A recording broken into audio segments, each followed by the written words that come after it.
Ignore the button prompts at the bottom of the screen, ladies and gentlemen. But greetings, ladies and gentlemen. I am Ethan. I'm Josh. I'm Carlos. And welcome to Mr. Needle Mouse. Wait a minute. No, that's incorrect. Welcome to Sonic the Hedgehog 2010. That's also not correct. This is No one yet. not yet. Yes. It'll have its time. But no, Sonic the Hedgehog for The real question is 1991 gonna go through that torture. or the Sega Genesis. Alrighty, so yeah, Sonic the Hedgehog probably is best known for his good gameplay, but not all the time. It's kind of hit and miss every once in a while. Oh my god, the roller coaster. It's good, of but this series. usually not. It's usually good. That's why we go back to the originals, which is why we look back and see what we had for Sonic's very first adventure on the Sega Genesis. This is pretty cool, isn't it? It's a lot better than what we got in the future. Oh well. We had Sonic 1, and then it just kind of went down from there. we had the Sonic 1, the Sonic 2, and the Sonic 3s. And then it just kind of disappeared off the face of the earth. But not really. In quality. No, we'll get to it eventually. In case you guys in the audience have been living under a rock. We love Sonic the Hedgehog. Sonic the Hedgehog is probably like... Some more than others. Yeah, some more than others. Yeah, I feel like Sonic, like, out of all three of us here in the audience, is probably like the best, like our most favoritist series, really. Despite its questionable quality in recent times. Despite It's shortcomings. It's shortcomings in Exactly. recent time. Yeah, but we come back to the this might be a surprise to you guys. Not only did I record Wait, are the we doing Genesis the Game Gear version, as well? I also recorded the Game Gear version as well. What? Why? So we could show off the dual counterparts of one another of Sonic the Hedgehog on the consoles and the God, Sonic the that looks Hedgehog so on the shit. handhelds. No! And then we're gonna play Sonic 1, released on the DS. Oh god! Yeah. So not only did Sonic have an outing on the 16-bit era, he also had an outing on the 8-bit era. But this actually came out. You got a lot of when the camera came and catch up with you. man. Yeah. Perfect game with no flaws. Blast processing at its finest, ladies and gentlemen. But yeah, no, I figured since there's like a handheld counterpart that the console types, like this is something that I'll run throughout the entire series as well. It looked like colors on the Wii and then DS generations on the 360, then the 3DS. I figure we could do that for all the Sonic games on here. And yes, I said all the Sonic games for those in the audience that don't know. We love Sonic the Hedgehog. Every Sonic game that exists, including Spinball. and we Pinball. it's like Sonic has been a deep part of our childhoods, and we figured we'd do at least one Sonic game per year on the channel. That's of course going to change with all the future installments and all that, but Sonic has a whole repertoire of like. He's turning 30 this year, ladies and gentlemen. This game came out in 1991. We're currently recording this in 2021. He is turning 30. God damn. So he has a whole 30-year repertoire of video games that we'll eventually get to throughout the years coming. And boy, oh boy, does he have a roller coaster of a history of gaming. Yeah. It kind of goes all over the place. Yeah, but at least with the original 3 on the Genesis, those are like stellar quality, rather, I should say. I find it a little funny how we're not even mentioning the CD one. Oh yes. Wait, I mean Sonic CD, yeah. I mean that was a good game. That was a good game. In my personal opinion, I'm not a big fan of Sonic CD because the vertical. I like it. I Sonic CD. I don't really have much saying because I didn't really play Sonic CD. Yeah. Well, with that said, so we have two people who played it. One who just didn't like it that much, and then the other person who loved it. Nice. And so, I guess. Wait a second. Why did you add the painted that? sound over the bumpers? You didn't hear anything. But I guess this is a good segue again. What is our history with Sonic the Hedgehog? If Carlos, if you would like to go first. Fuck, what is my history? I assume we're talking about like Sonic games that we've played. Yeah, I guess kind of how we're introduced to the Blue Blur himself and what games we have played in his series. If honestly, it was a lot because those. I think it was during like Sonic Generations, the first game I played. Oh, really? Yeah. Starting point. Yeah, it's actually a good starting point. Because before then, I was very much like a Mario kid. Like we said in previous videos, I had a Super Nintendo and Nintendo 64, and I played the shit out of them. Mm-hmm. So, yeah, I was more of a Mario kid. Okay. So you kind of got introduced to Sonic kind of late into the franchise. I mean, we all technically did, seeing that all of us. More or less. I think Josh has told me this before, but do you want to share to the audience what your very first Sonic game was? Yeah, so for better or for worse. No. I now remember. It wasn't Sonic Generations. Because I remember one time when I went to my cousin's house, they had a copy of Sonic 06 and we played it. Oh no. We didn't play it.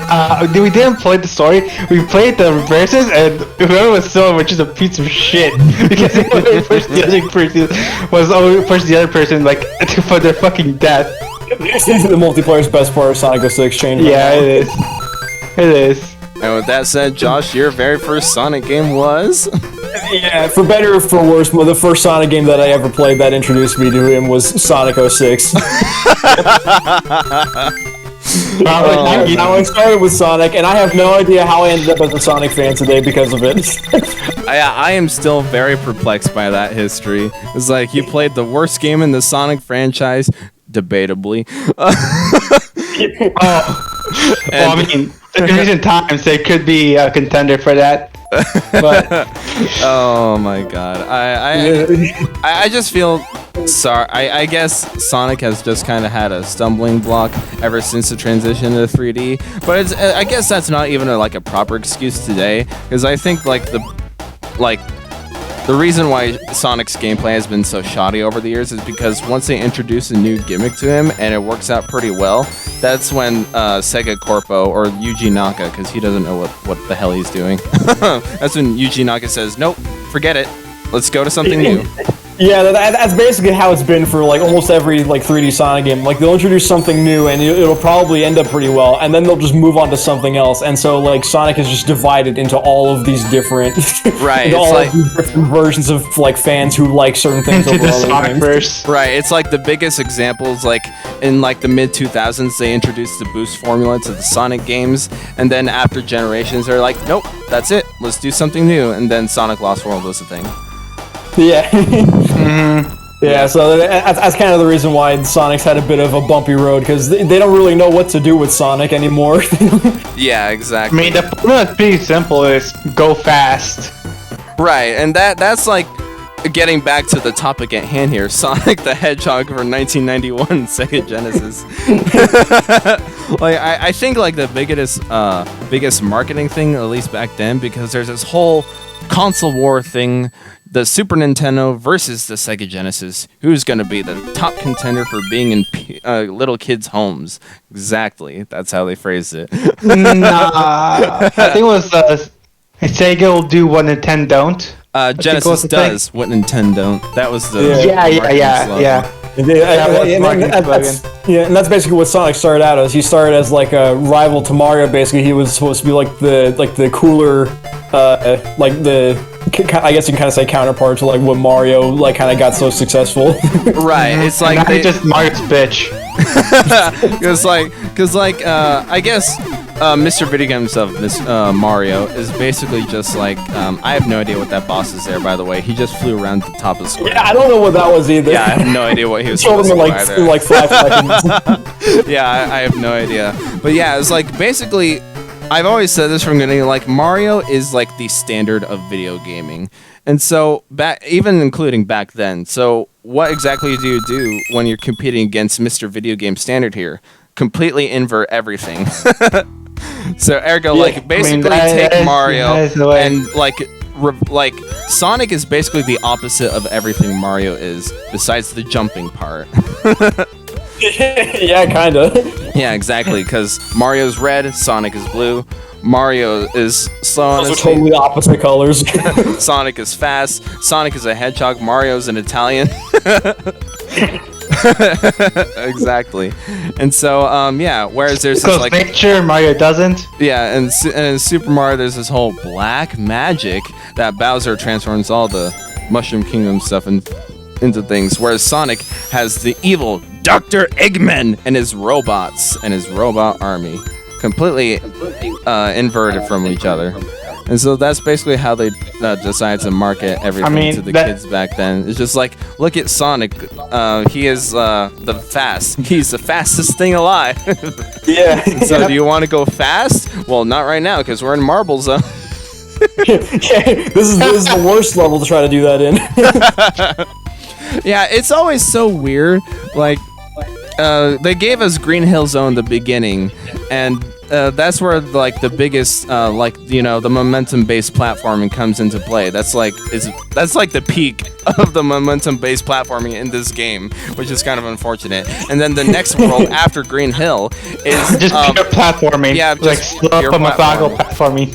Yeah, slow, yeah, just pure platforming with nothing really to go. There's a couple like slopes here and there, but it doesn't mean anything. Oh yeah, another opposite. Sonic can survive in lava. Yeah. Eat shit, Mario. I think the reason for like because of how kind of jarring it is to go from like a really fast and kind of momentum level to something like Marble Gun. I'm pretty sure the level order was actually different originally when it was still being developed. Oh really? Yeah, I'm pretty sure Marble Gun was not supposed to come after something like Green Hill originally, but then they just kind of went up with that for some whatever reason. Oh, okay, interesting. Also, I hate to be that guy, Josh, but Marble Garden is the name of his own from Sonic 3. Well, I don't think I remember Marble, whatever. Like fucking. It's Marble. That's it. I'm sorry. Oh, it's just Marble. Yeah, it's just Marble. Yeah, Marble Zone. That's its name. Yeah, it's just Marble Zone. You're very creative, Sonic. Good to know. Very creative. At least I got the marble right. Oh jeez. Yeah. Oh yeah. Let's talk about the special stages for a second. So in Sonic 1, you have the Chaos Emeralds. Ooh, what do they do? Who knows?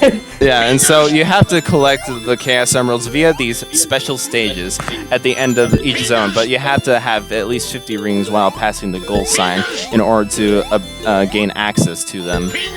And so what then happens is that you're placed into this special zone where the, like, I don't even know how to describe it exactly. It looks like an acid trip. Or the birds. Might as well be. The birds turn into, like, in the background, the birds turn into fishes, the fishes turn into birds and stuff like that. And then you're just put through this whole maze, or in this case, an open arena of level design geometry. And trying to get the Chaos Emerald somewhere within the maze, or in this case, the center of the ring. Which I had a lot of trouble with this one specifically. This is Chaos Emerald number 3. And yeah, it looks like you're having a lot of trouble with it. Oh, jeez. Yeah, and those glowing red things that say goal into it, if you land onto one of those, you're done. Special stage opportunity over.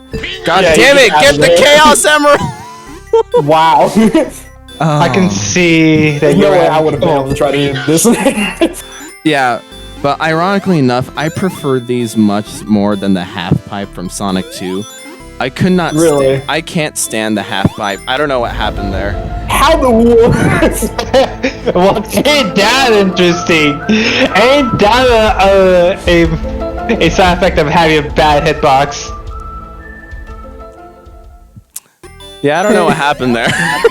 You were like stuck for a second, and then you just kind of let go or something. I don't know. I was Fuck like, no. all I was doing was holding left on the D-pad, nothing more, nothing less. But Did you run that time? I much prefer those special stages to than the half pipe from Sonic 2. I cannot stand the half pipe because of its unpredictability and with the stage force and like it's just a perspective along Why with are you guarded? That just I can't do it. It'd be easier to describe if we were doing Sonic 2 right now, which I have recorded already. We're just not going to get to it yet. Okay. But, I tried the special stages in that one. I tried them on my test playthrough, and I was like, nope, I can't do this. I can't do this. I got as far as about 5 in Sonic 2. Then I said, no, I can't do this. This is taking way too much time. For a while, for me, I mean, I kind of like these special stages now after having played a lot of Sonic Mania, but I used to not like the Sonic 3 special stages, like the blue orbs or whatever. Yeah, Blue Sphere. I much prefer Blue Sphere over anything else. I used to not really like it, but then I kind of played Sonic Mania, and now I actually kind of appreciate it. I think the problem. I think Isn't those very similar to the ones from CD, Josh? Like the one Mania? no, they're different. So remember, in Sonic Mania, there are two kinds of special stages. One is for the Chaos Emerald, the one that you're describing, Carlos, and then there's just another one for what? I forgot at this point. It wasn't just like extra thingies or stuff. Yeah, just like extra like medals or something like that. Right. Yeah, and they did it through Blue Sphere. And I think the reason why you like it in Mania, the more than 3, is because the ones in Mania don't run in 12 frames per second. Yeah, I feel like that's kind of part of it, yeah, because it's a higher frame rate compared to Sonic 3. Yeah, the Sonic 3 special Blue Orb special stages about 12 frames per second. It was not good. Oh yeah, and here's the Sonic Game Gear special stages. Interesting. Yeah. You're in a fucking casino right now. The point of this is the point of these ones in the Game Gear version are just to collect continues and rings, like that continue monitor right there. There are no Chaos Emeralds in the special stages. We haven't really talked over it because we just glossed over them. But Chaos Emeralds are actually hidden within the stages themselves. Yeah, I kind of noticed that like once or twice. It looked like you were just kind of exploring around and found a Chaos Emerald just lying around. Right, exactly. Very intuitive. I collect the Chaos Emeralds in both versions. So, I kind of figured, since it seems like you've been doing that so far. yeah, I figured I would just for the, I guess for the hex of it. I don't know what happened there. Yeah, those caterpillar ones have weird hitboxes. Yeah, it's like you're supposed to roll into the head of them. Otherwise, if you don't, you just take damage and stuff like just that. eat shit. Yeah, and so yeah, the Chaos Emeralds are in the Game Gear version and hidden all throughout the stages. Like there are 6 in both versions. I don't know where the 7th one kind of came into play in the later games, but whatever. It was just kind of 6, and then like for Sonic 2, they're like, what if there was another one? And then and that's basically what that is. Right, and that's probably like the excuse as to why Sonic can go into Super in the later games and not this one, because you are lacking 1 emerald. Yeah, he didn't have the magical 7th MacGuffin. Exactly. He didn't have the 7th Dragon Ball yet. Oh boy. Everyone's made that comparison in their lives sometime or another. I mean, it's a fair comparison. I mean, Sonic 2 came after Super Saiyan was introduced in the manga for Dragon Ball. Gotcha. Yeah, I wondered which one came first. Yeah, so the Super Saiyan came first. Gotcha. Alrighty then. Yeah. But yeah, now we're in Marble Zone, and so Marble Zone again. I believe this is Act 2 that we're on. We're gonna be here for a while because this is like the speed of Green Hill went like that, and it's like, oh, you haven't seen the auto scrolling yet. It's not in the Genesis version, by the way. Yeah. So, but the very fast paces of Green Hill is completely out the window and favors like slow, methodical platforming in a Marble Zone. So that's why we're going to be in this zone for a while, because we have to jump onto platforms, jump, platforms, and push those blocks across the lava rivers and stuff like that. Yeah, it's pretty bland. But at least, oh no, I'm thinking of Act 3. In Act 3, there's a level design asset sort of similar to what you just saw there, and it leads to an alternate pathway. So, yeah, there's that. That's a thing. that is definitely thing. a thing. Yeah. So, oh, thank God, an invincibility monitor. Nice, you can just skip this whole thing now. Exactly. This is so annoying, but then I have to wait for the spike platform. So, come on. There you go. There you go. But yeah, at least like the future, like the zones after this zone don't really do this. Like, kind of combine the two of Green Hill and Marble. I don't know if that's, yeah. Sort of like there's like methodical platforming in the later stages, and then there's also the high-speed platforming of Green Hill Zone. So it's kind of complicated like that. In fact, Josh, you told me one time that you actually have never played through the entirety of Sonic 1. Yeah, no, I've never finished Sonic 1. In fact, I think we're kind of around the point when I just couldn't continue. I never really made it past Marble Zone. Oh, really? Yeah, no. Was it really annoying to you? That's why? Huh? Was it just really annoying to you? I don't know. I kind of it was kind of difficult for me to actually get through. Yeah, I don't blame you. I think I can recall my childhood self, because I actually don't remember this or not. Sonic 1 might have been my very first Sonic game, actually. It was like around, I don't remember if I was 13 or it was 2013. I don't know. It's so weird because what's the difference? well, I was born. We're all born 2002, and so when a number comes into my mind, is like I was either 14 when I started doing that, or it was 2014 when I started doing that. It's one of the two. I do not remember. But yeah, I think Sonic 1 was my very first Sonic game, and I'll elaborate more about that in the next part.